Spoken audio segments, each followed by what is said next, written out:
बच्चों, company law का पहला चैप्टर इंट्रोडक्शन ऑफ कंपनी के बारे में एक वीडियो बना रहा हूँ।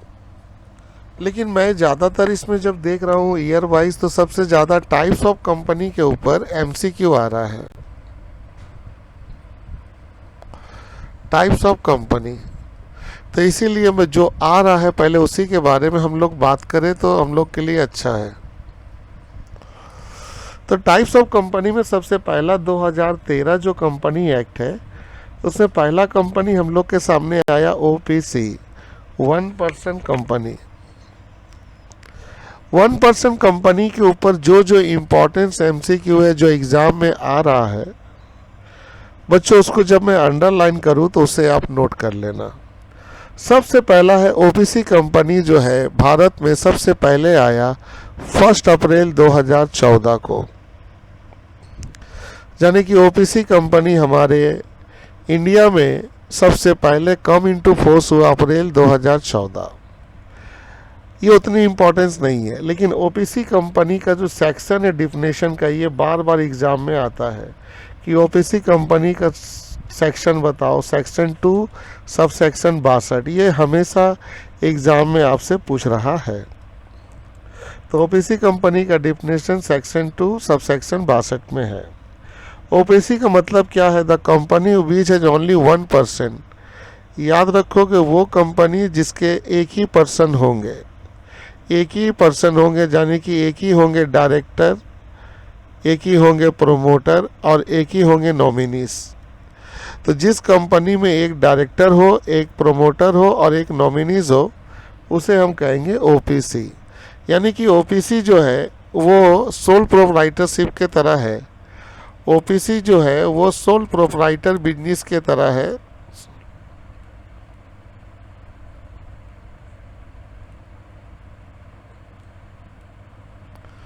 तो कभी कभी एमसीक्यू आता है कि ओपीसी को हम किस तरह के बिजनेस के लिस्ट में ला सकते हैं, तो सोल प्रोप्राइटरशिप।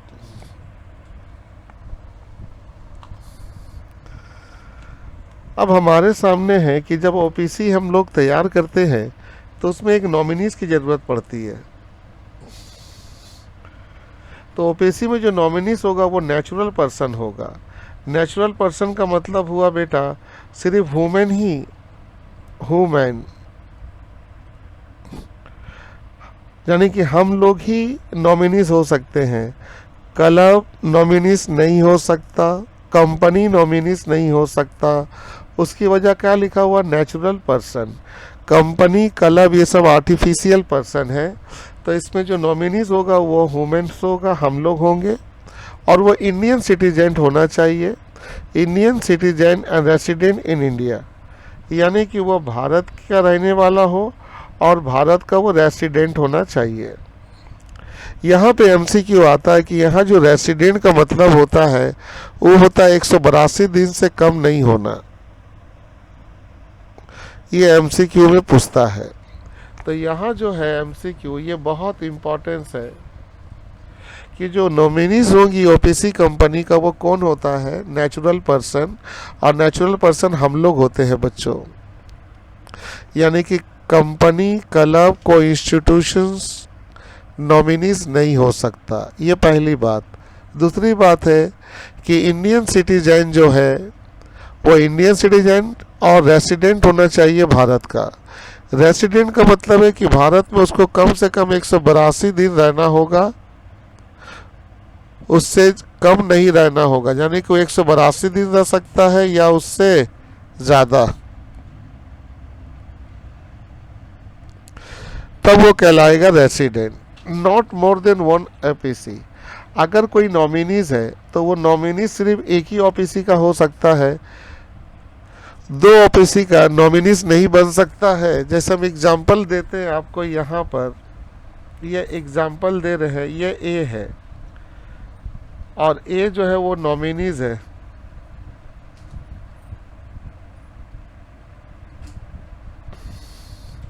वो नॉमिनीज है आपका जाके ओपीसी कंपनी का, तो वो नॉमिनी दूसरे ओपीसी कंपनी का नहीं हो सकता। ये ओपीसी 1 है, ये ओपीसी 2 है, ये रूल्स अप्लीकेबल नहीं होगा। आपको अगर नॉमिनीज होना है तो एक ही ओपीसी कंपनी का आप नॉमिनीज हो सकते हैं, उससे ज़्यादा कंपनी का आप नॉमिनीज नहीं हो सकते हैं। वही बात यहाँ पर कहा जा रहा, नॉट मोर देन 1 ओपीसी। अच्छा, nominee become a member of the OPC with in 15 days. याद रखिएगा, ये जो नॉमिनीज है, नॉमिनीज ये कंपनी का मालिक बन सकता है। मेंबर मतलब यहाँ मालिक, ये कंपनी का मेंबर बन सकता है कब, कितने दिनों के अंदर, 15 दिनों के अंदर। और ये कब नॉमिनीज मेन मेंबर बनेगा, जब बेटा डेथ हो जाए या incapacity to contract of owner. जो मालिक है अगर वो डेथ हो गया, कंपनी के जो मालिक है उनकी मौत हो गई, या उनके पास कैपेसिटी नहीं है कॉन्ट्रैक्ट करने का, तब ऐसे केस में ये जो नॉमिनीज है वो हमेशा कंपनी का मेंबर बन जाएगा। यहाँ मेंबर का मतलब ऑनर हो जाएगा। कितने दिनों के अंदर, 15 दिनों के अंदर। ये एमसीक्यू में बहुत ज़्यादा पूछा जा रहा है। तो इसमें जो जो एमसीक्यू में पूछा जा रहा है उसको नोटिस कर लेना। सबसे पहला इसका डिफिनेशन किस में दिया गया, सेक्शन 2 सबसेक्शन 62। ओपीसी जो होती है उनकी जो नॉमिनीज होंगी, नॉमिनीज वो नेचुरल पर्सन होंगी और वो इंडियन सिटीजन और रेसिडेंट होना चाहिए। रेसिडेंट का मतलब 182 दिन होना चाहिए या उससे ज़्यादा, उससे कम नहीं। जो नॉमिनीज होंगे बेटा वो एक ही ओपीसी के नॉमिनी होंगे, एक से ज़्यादा नहीं। जैसे एग्जांपल के तौर पे यहाँ बताए कि ये नॉमिनीज है ओपीसी 1 का, तो ये ओपीसी 2 का नॉमिनीज नहीं होगा। इसके बाद हमने कहा बेटा कि जो नॉमिनीज है वो कंपनी का मेंबर बन जाएगा। ओपीसी कंपनी का मेन मेंबर बनेगा कितने दिनों के अंदर, 15 दिनों के अंदर, अगर जो मालिक है उनकी डेथ हो जाए या उनके पास कैपेसिटी ना हो कॉन्ट्रैक्ट करने की।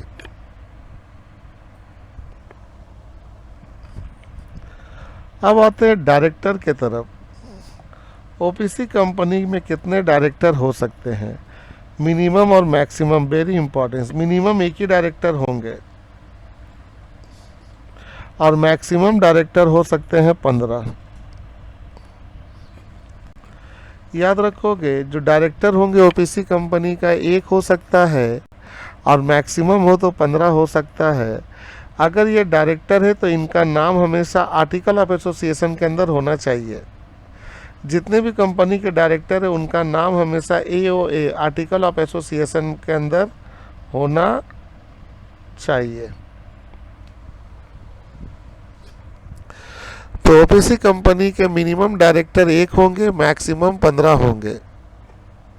और याद रखना इनके सभी नाम एओए में होंगे। अच्छा, paid up share capital. OPC company का paid up share capital minimum 1 lakh रुपया होना चाहिए। पहले ये बातें सब याद रखो। ओपीसी कंपनी में जो पेड अप शेयर कैपिटल है 1 लाख होना चाहिए और मैक्सिमम होना चाहिए 50 लाख, इससे ज़्यादा नहीं होना चाहिए।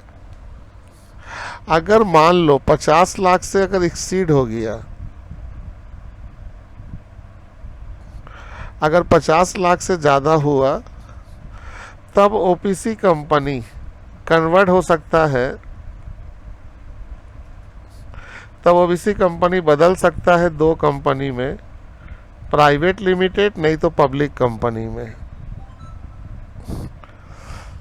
अब ये बातें अच्छे से याद रखिएगा आप कि ओपीसी कंपनी का paid up share capital minimum 1 lakh है और मैक्सिमम 50 लाख है। बहुत इंपॉर्टेंस है बच्चों।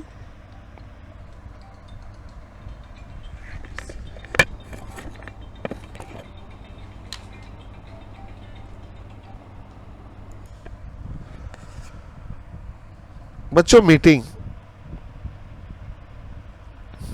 इसमें से भी एमसीक्यू आता है। जो मीटिंग है बोर्ड मीटिंग, उनकी सेक्शन है 173(5) मांगा नहीं है आज तक। यानी कि ओपीसी कंपनी जो है वो अपना मीटिंग कर सकता है बेटा, बोर्ड मीटिंग और एनुअल जनरल मीटिंग। 2 तरह की मीटिंग कंपनी में होती है। बोर्ड मीटिंग 2 ठो होंगी, बोर्ड मीटिंग 2 होंगी। एक मीटिंग जो होंगी वो कैलेंडर ईयर के अंदर होगी, यानी कि वो एक मीटिंग दिसंबर के अंदर हो जाएंगी the gap between the two meeting, जो दूसरा मीटिंग होगी उसकी जो गैप होगी वो 90 डेज से ज़्यादा नहीं होनी चाहिए। ये वाली बात एमसीक्यू में हमेशा याद रखोगे, आ सकता है।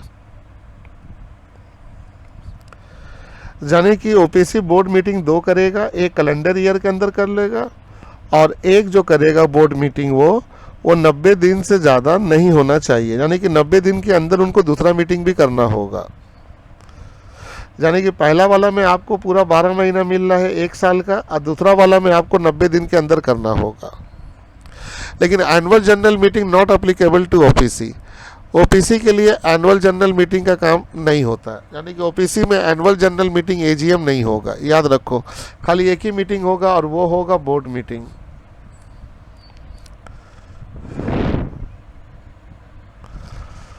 बच्चे एक बार रिपीट कर दूं, कंपनी का जो बोर्ड मीटिंग है वो 2 ठो रखना है। पहला बोर्ड मीटिंग कैलेंडर ईयर के अंदर कंप्लीट करना है दिसंबर के अंदर, और दूसरा वाला जो बोर्ड मीटिंग का जो गैप होगा वो 90 दिन से ज़्यादा नहीं होना चाहिए।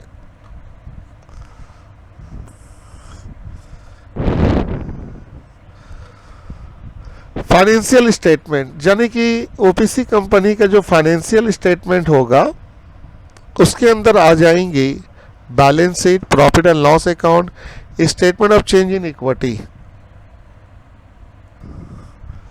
Statement of change in equity आ जाएंगी।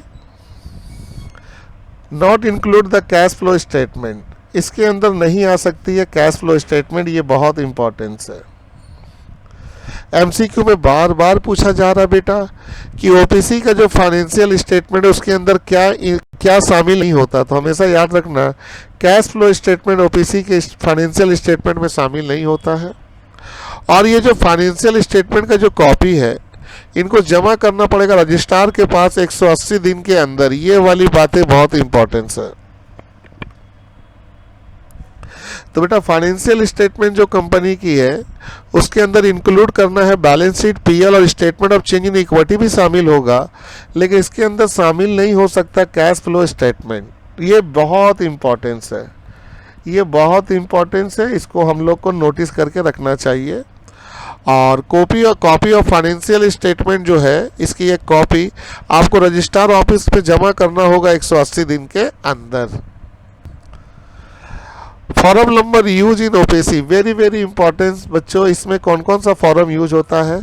इसमें जो फॉर्म का नाम है फॉर्म नंबर INC3, ये फॉर्म हमेशा याद रखिएगा, INC3 फॉर्म यूज होता है ओपीसी में।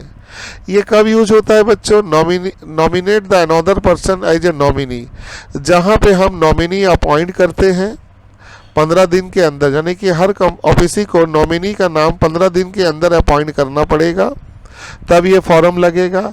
The copy of nominees file with in 30 day registrar office, registrar office के पास उन्हें 30 दिन के अंदर फाइल जमा करना होगा इस फॉर्म के साथ। तब बेटा ये फॉर्म लगेगा। अब इसमें दोनों में से इंपॉर्टेंस क्या पहले ये जान लीजिए। आप nominate the another person as a nominee, यानी कि कंपनी के जो मालिक है वो दूसरे लोगों को नॉमिनीज बना सकता है कितने दिन के अंदर, 15 दिन के अंदर। यानी कि अगर हमको नॉमिनी रखना है तो 15 दिन के अंदर रखे, और ये जो कॉपी होगा नॉमिनीज का 30 दिन के अंदर हमको रजिस्ट्रार ऑफिस के पास क्या करना है, जमा करना है। द कॉपी ऑफ नॉमिनीज, या the copy of nominees file जमा करना पड़ेगा 30 डेज के अंदर रजिस्ट्रार ऑफिस में।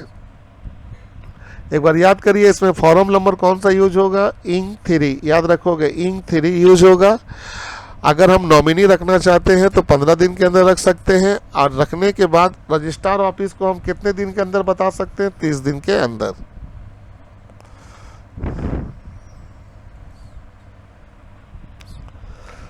Exemption available to OPC under the company act 2013, जो following section are not applicable to OPC, याद रखोगे ये सभी चीज़ें ओपीसी कंपनी के ऊपर लागू नहीं होगा। उनमें से सबसे पहला जो आपका जाके नोटिस ऑफ मीटिंग, यानी कि ओपीसी कंपनी अगर कोई मीटिंग रखता है तो उसकी नोटिस वो नहीं भेजेगा। इसमें क्वेरम भी नहीं होगा, इसमें चेयरमैन भी नहीं होगा, इसमें प्रॉक्सी भी नहीं होगा। पोस्टल वैलिड भी नहीं होगा। ये तमाम चीज़ें ओपीसी में अप्लीकेबल नहीं है। तो मीटिंग का नोटिस नहीं दे सकता वो, मीटिंग का क्वेरम तैयार नहीं कर सकता, चेयरमैन नहीं रख सकता, प्रॉक्सी नहीं रखेगा। अब आते हैं थोड़ी सी एक्सेप्शन केसेस यहाँ पर भी। अभी हम बताए थे paid up share capital 50 lakh होना चाहिए। अगर 50 लाख से ज़्यादा हो गया, याद रखिएगा, और टर्नओवर कितनी होनी चाहिए, 2 करोड़, उससे ज़्यादा नहीं। तो एक बार हम उसमें लिख देते हैं आपके लिए,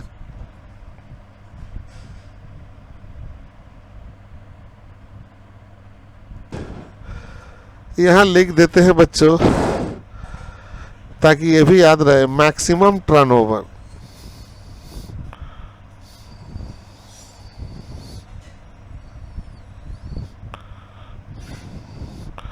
मैक्सिमम टर्नओवर 2 करोड़ रुपया होना चाहिए। यानी कि हमारी जो पेड अप शेयर कैपिटल तो आपको याद होगी, मिनिमम 1 लाख, मैक्सिमम 50 लाख, और टर्नओवर की बात करें तो वो 2 करोड़ से ज़्यादा नहीं होना चाहिए। अगर 2 करोड़ से ज़्यादा होगा तो ओपीसी खत्म हो जाएगा और वो बदल जाएगा पीबीटी, नहीं तो पब्लिक में।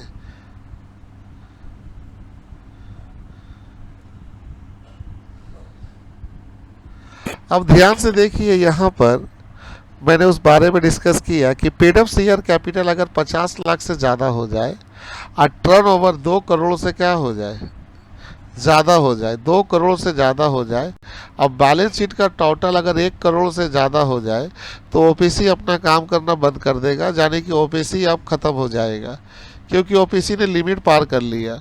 तो लिमिट था 50 लाख, शेयर कैपिटल 50 लाख से ज़्यादा नहीं होना चाहिए, ज़्यादा हो गया। और अगर टर्नओवर भी 2 करोड़ से ज़्यादा हो गया, बैलेंस शीट का टोटल अगर 1 करोड़ से ज़्यादा हो गया, तब बेटा ओपीसी आपका ऑटोमेटिक काम करना बंद करेगा। और ओपीसी बदल सकता है किसमें, प्राइवेट कंपनी में, पब्लिक कंपनी में। और ये बदलेगा के महीना के अंदर बेटा, 6 महीना के अंदर। याद रखो इम्पोर्टेंस, अगर ये लिमिट ज़्यादा होगा तो इसका मतलब अब ये ओपीसी कंपनी बदल सकता है प्राइवेट या पब्लिक में के महीना के अंदर, 6 महीना के अंदर। पेनाल्टी, ओपीसी कंपनी के जो ऑफिसर है अगर वो कोई रूल फॉलो नहीं कर पाए, या सही से कोई फाइल जमा नहीं किए, या मिस स्टेटमेंट है, तो उनको फाइन लगेगा 10,000 रुपया। 10,000 रुपया उसको फाइन लगेगा। और ये फाइन में भी एक्सटेंड, ये फाइन बढ़ जाएगा 1,000 रुपया per day till the default. Till the default का मतलब है जब तक वो 10,000 रुपया नहीं देता है फाइन का, तब तक उसको अलग से 1,000 रुपया देना पड़ेगा, तब तक जब तक वो डिफ़ॉल्ट है। तो याद रखना, इसमें पेनाल्टी भी एग्ज़ाम में पूछता है बच्चों, कि ओपीसी कंपनी में जो ऑफिसर होते हैं वो लाइलेबल टू पे द फाइन 10,000, वो 10,000 देंगे अगर उनके अंदर गिल्टी पाई गई। और ये फर्दर भी एक्सटेंड हो सकता है 1,000 रुपया पर डे। 1,000 रुपया पर डे बोल करके एक्सटेंड भी हो सकता है टिल द डिफ़ॉल्ट। जब तक वो डिफ़ॉल्ट है तब तक उसको 1,000 रुपया पर डे देना पड़ेगा। बच्चों इसको अच्छे से रिकॉर्ड कर लीजिएगा, इसमें से एमसीक्यू आएगा।